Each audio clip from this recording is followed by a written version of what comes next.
Sebelum ada ruang dan waktu, Sang Maha Penguasa semesta menciptakan 5 makhluk untuk menjadi perpanjangan tangannya, agen atas kekuasaannya. Makhluk yang pertama adalah Ifrit, kekuasaan akan api diberikan kepadanya. Makhluk yang kedua adalah Khidir, kekuasaan akan air diserahkan ke tangannya. Makhluk yang ketiga adalah Jibril, kekuasaan akan cahaya dianugerahkan kepadanya. Makhluk yang keempat adalah Adam, kekuasaan akan tanah dimandatkan dalam kedudukannya. Makhluk yang kelima adalah Eva, kekuasaan akan angin disatukan dengan inti keberadaannya. Mereka berlima adalah Nur Muhammad.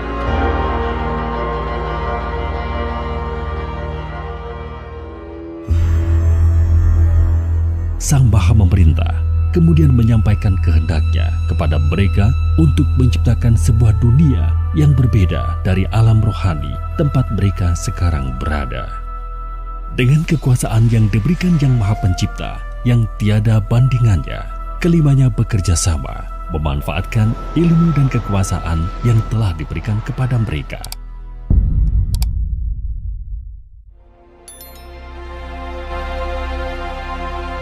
Melalui dentuman dan berbagai macam kekuatan dan kekuasaan, terciptalah kosmos, alam semesta.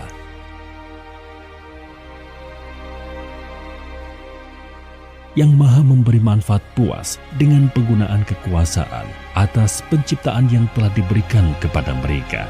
Yang Maha Bijaksana kemudian berpesan, mereka boleh melanjutkan penggunaan akan kekuasaan tersebut, tetapi jangan sekali-kali bermain-main dengan roh, esensi utama yang menyusun eksistensi mereka di alam rohani. Nur Muhammad mendengar dan menerima perintah tersebut.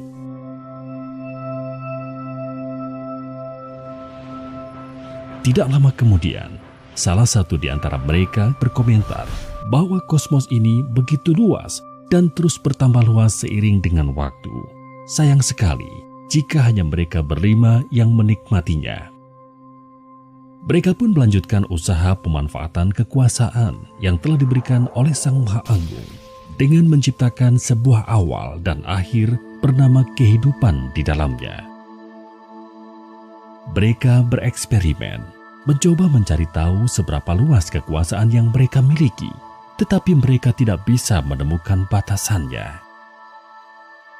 Di tengah-tengah kenikmatan dalam berkarya cipta ini, tiba-tiba larangan dari Yang Maha menetapkan terlintas di dalam pikiran mereka. Mengapa Yang Maha memberi keamanan melarang mereka menggunakan roh? Seiring dengan perkembangan dan perubahan terhadap makhluk-makhluk yang mereka ciptakan di kosmos, rasa penasaran mereka semakin menjadi-jadi. Hingga pada suatu ketika, keempat dari 5 bersaudara ini akhirnya tidak bisa menahan diri untuk mulai menggabungkan secuil roh, esensi eksistensi mereka, dengan makhluk-makhluk yang mereka ciptakan di alam semesta. Jibril menolak untuk ikut berpartisipasi dalam percobaan mereka karena patuh terhadap perintah Yang Maha menentukan hukum. Keempat saudaranya menganggap penolakan Jibril karena ia tidak mempunyai ilmu yang bisa digunakan dalam percobaan tersebut.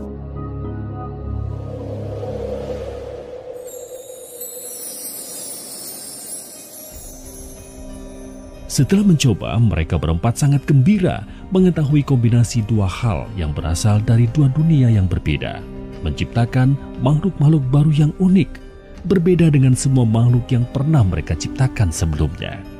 Mereka pun melanjutkan proses penciptaan alam semesta dengan melakukan berbagai macam eksperimen menggunakan roh mereka sendiri sebagai satu bahannya. Sang Maha mengetahui sadar akan hal ini. Jibril kemudian bertanya kepadanya, mengapa Yang Maha melihat membiarkan keempatnya melanggar peringatannya? Sang Maha menghendaki ingin menciptakan pemimpin atau khalifah di alam semesta. Jibril kembali bertanya, mengapa Sang Maha Bijaksana ingin mengisi alam semesta dengan makhluk yang tercipta dari kontradiksi dan dualitas tersebut? Bukankah mereka hanya akan saling menyakiti dan menghancurkan? Sang Maha memuliakan makhluknya menjawab, jawaban atas pertanyaan tersebut harus Jibril cari tahu sendiri. Ketika percobaan yang dilakukan oleh Ifrit, Khidir, Adam dan Eva hampir sempurna untuk menciptakan makhluk yang identik dengan karakteristik mereka, tiba-tiba Yang Maha Tinggi memanggil mereka semua untuk berkumpul, termasuk Jibril. Sang Maha menghitung segala sesuatu, kemudian memerintahkan mereka berempat yang sejatinya diciptakan sejajar untuk sujud kepada Adam. Mereka semua mematuhi perintah yang diberikan Sang Maha Kuasa, kecuali Ifrit. Ketika ditanya mengapa ia tidak mematuhi perintah Yang Maha Pengasuh, Ifrit menjawab, karena ia lebih mulia daripada Adam, karena ia diciptakan dari api, sementara Adam diciptakan dari tanah. Karena jawabannya tersebut, Ifrit pun diusir dari alam rohani untuk turun ke alam nyata.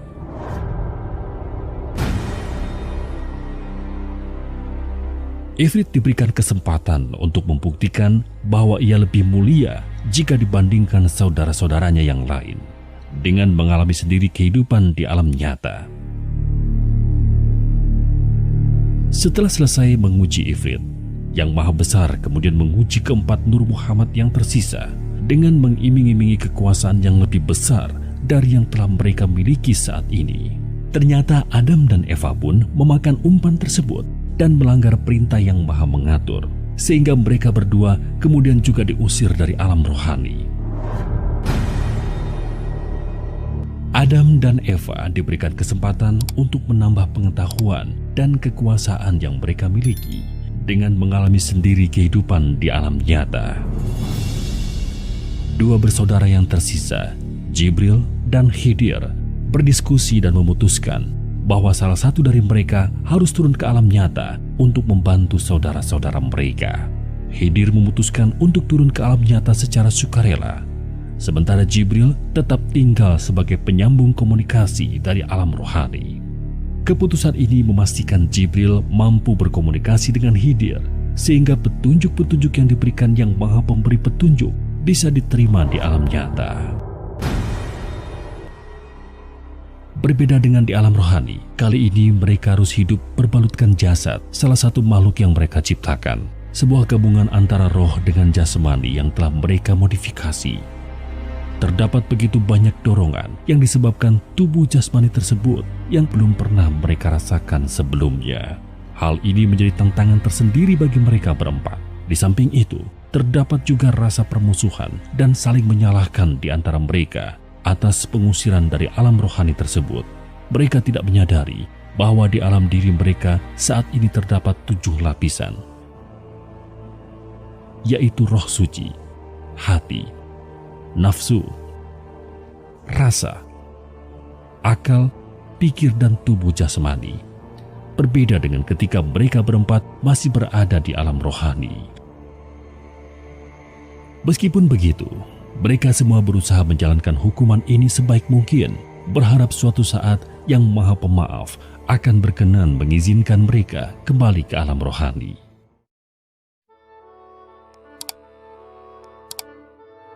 Setelah beberapa waktu, turunlah perintah dari Yang Maha Menyeimbangkan bahwa mereka harus berkembang biak dan mengisi alam nyata dengan anak-anak mereka.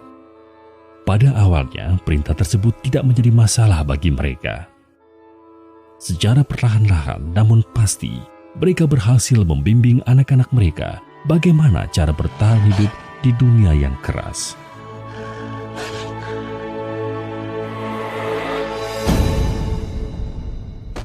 Nur Muhammad juga tidak ragu-ragu membagi kekuasaan mereka atas elemen kepada anak-anak mereka. Hingga suatu saat mereka menyadari bahwa ada yang terlewat dalam percobaan mereka ketika menggabungkan roh dengan jasad, yaitu keberadaan nafsu yang mengotori tindakan manusia.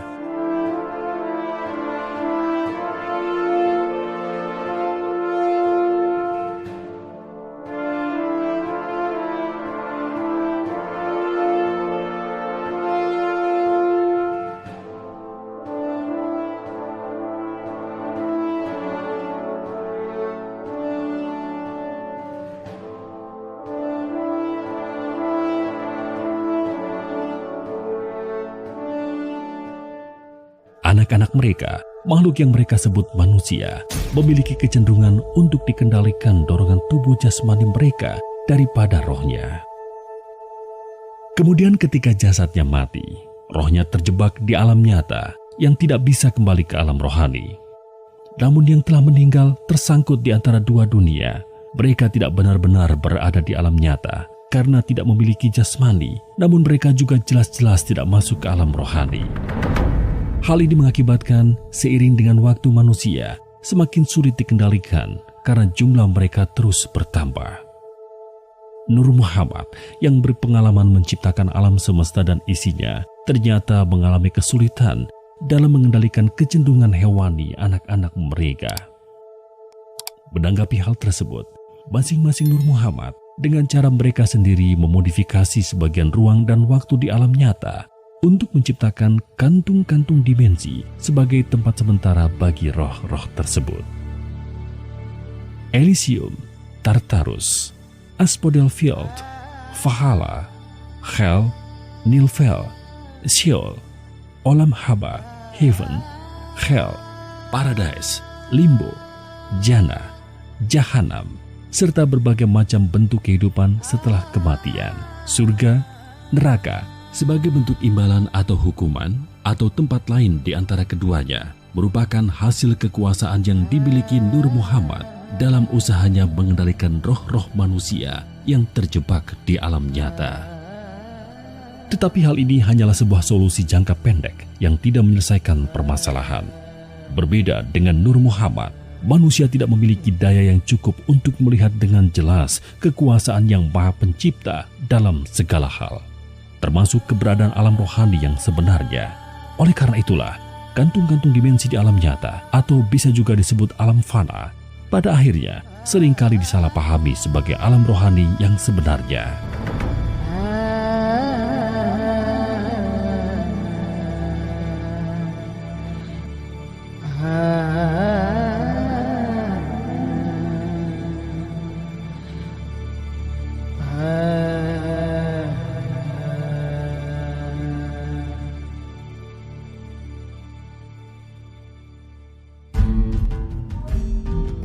Nur Muhammad memohon kepada Sang Maha Kuasa untuk diberikan petunjuk dalam mengatasi permasalahan yang semakin besar ini. Melalui Jibril yang Maha Memelihara memberikan petunjuk pertama bahwa anak-anak mereka harus diperkenalkan kepada Sang Maha Pencipta.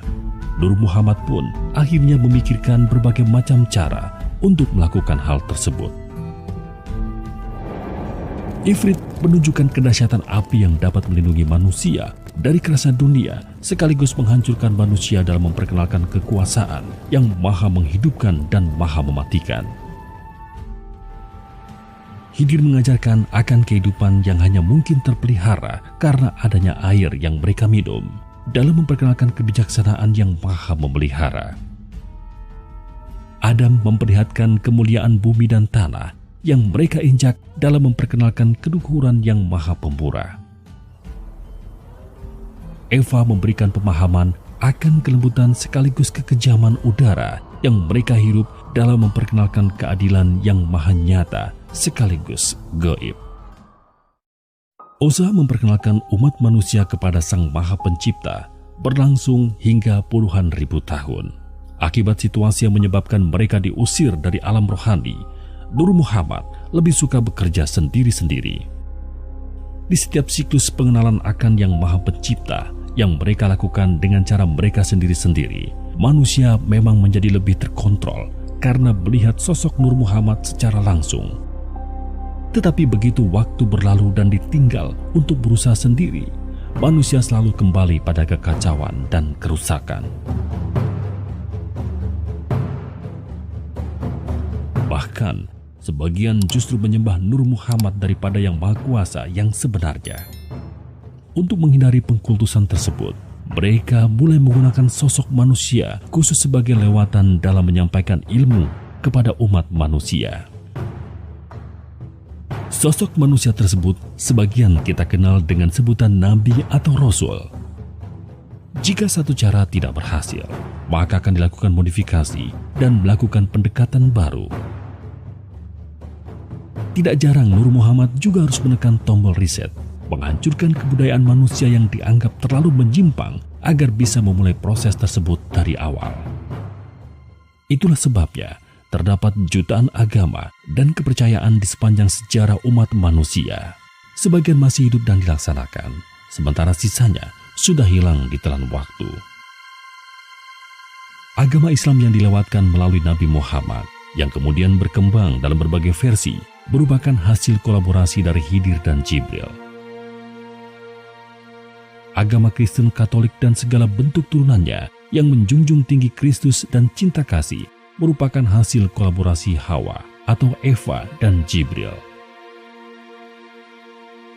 Agama Hindu dan berbagai bentuk kejawen serta berbagai tradisi yang mengajarkan kemuliaan kepada manusia melalui cerita kepahlawanan merupakan hasil kolaborasi Adam dan Jibril. Agama Konfusius, Buddha, dan berbagai ajaran berbau ateisme yang mengajarkan kemuliaan kepada manusia tanpa secara eksplisit harus menyembah dan mengakui keberadaan Sang Pencipta merupakan hasil kolaborasi antara Ifrit dan Jibril.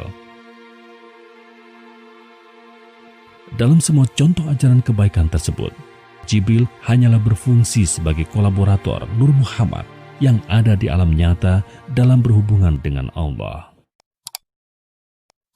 Setelah melakukan berbagai pendekatan dan usaha yang tidak terhitung, Nur Muhammad tidak pernah berhasil mengantarkan satupun roh anak-anak mereka kembali ke alam rohani.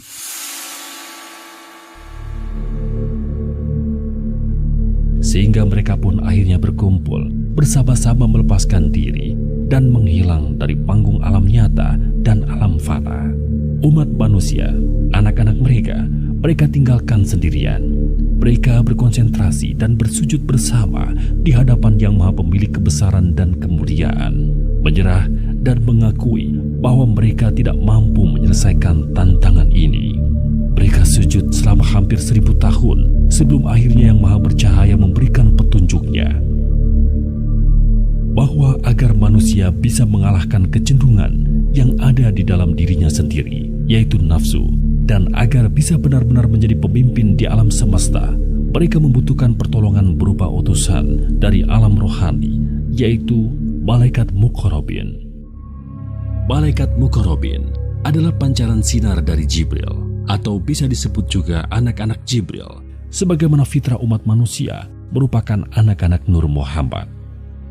Saat itulah Ifrit, Khidir, Adam, dan Eva baru sadar bahwa selama ini ilmu yang berusaha mereka cari-cari mengenai roh ternyata diberikan Yang Maha Kuasa kepada Jibril.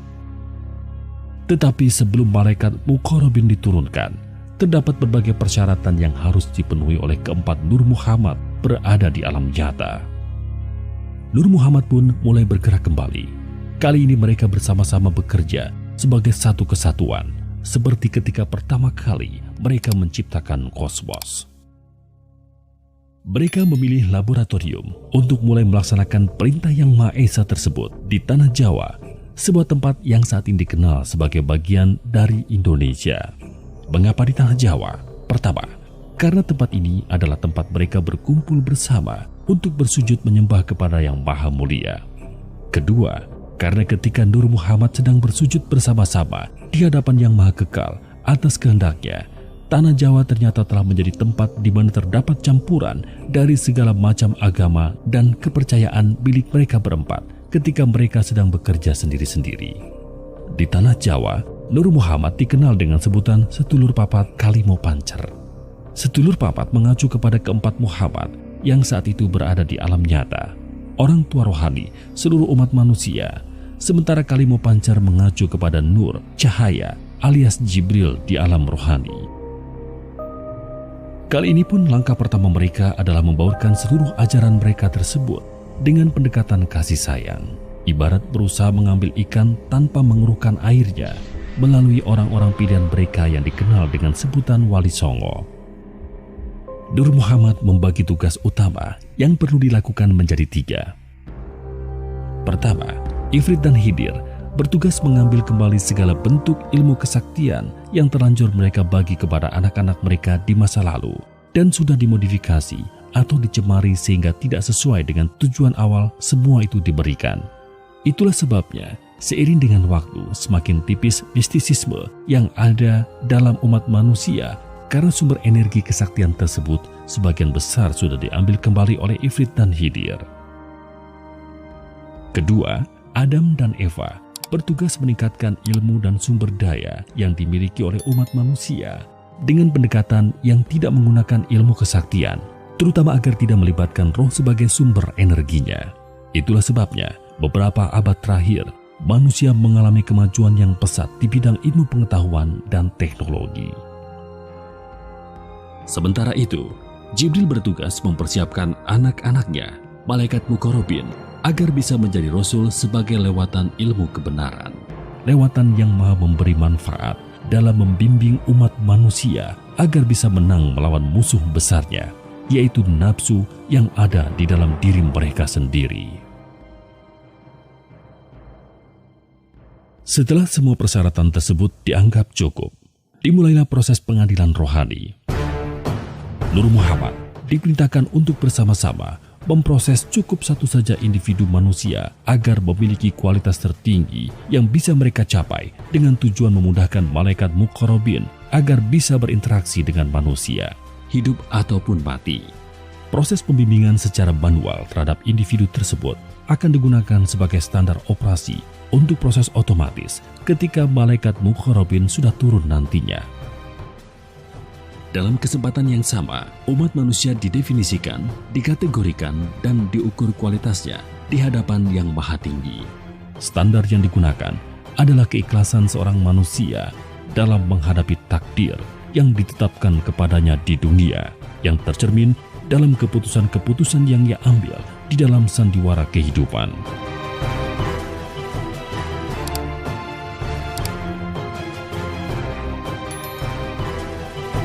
Semakin tinggi kualitas keimanan manusia di hadapan Yang Maha Esa, semakin banyak dan berkualitas malaikat muqarrabin yang diutus untuk membimbingnya.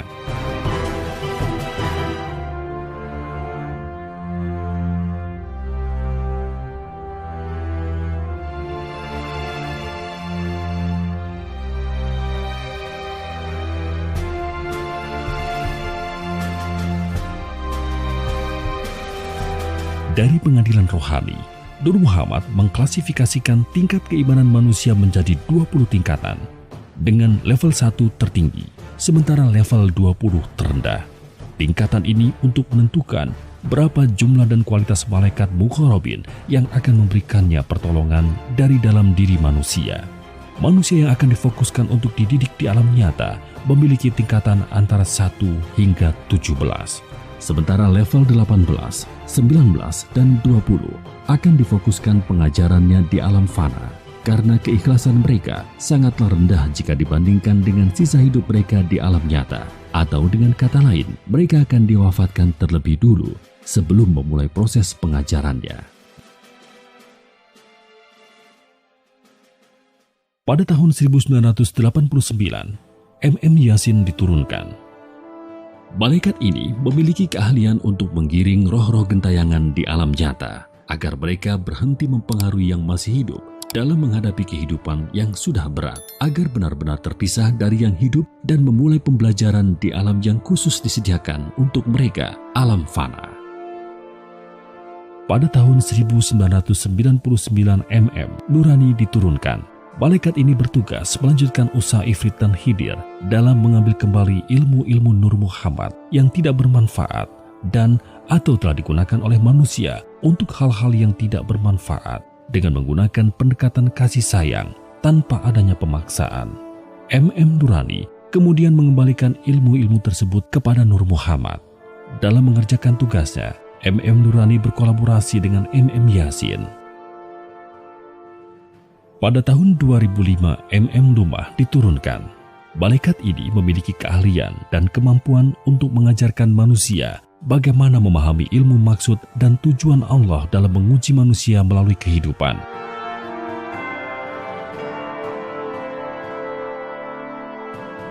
Agar manusia mampu sadar untuk berusaha sebaik mungkin dalam menghadapinya, agar lulus ujian kehidupan tersebut. Kelulusan atas ujian kehidupan merupakan modal utama manusia agar segala tindakannya bisa dilakukan dengan niat hanya karena Allah, sehingga pada akhirnya akan mampu berakhlak mulia yang sebenarnya, sebagaimana tujuan awal manusia diciptakan, menjadi pemimpin bagi alam semesta.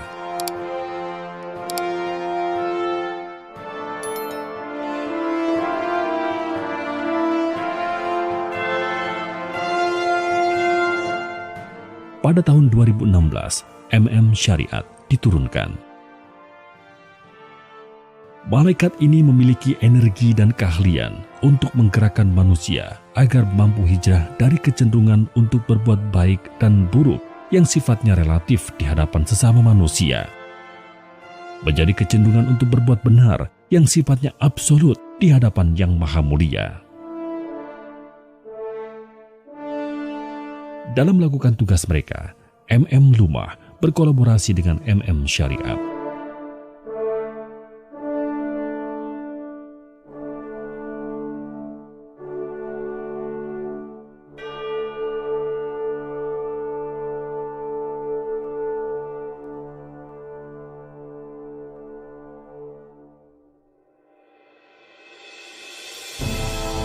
Semua agama dan ilmu apapun juga yang dimiliki manusia bersumber dari Yang Maha Kuasa melalui Nur Muhammad.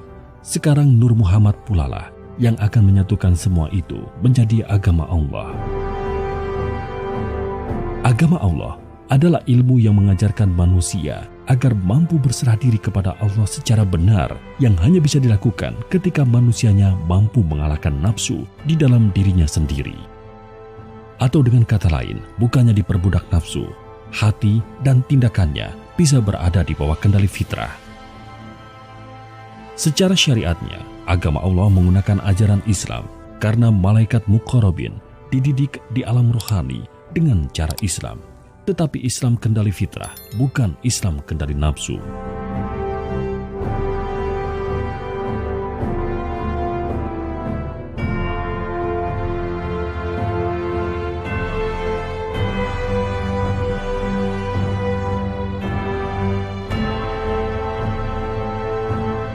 Masa inilah yang sejatinya disebut sebagai masa kejayaan dan kebangkitan Islam, di mana Islam benar-benar menjadi rahmatan lil alamin, rahmat untuk seluruh alam.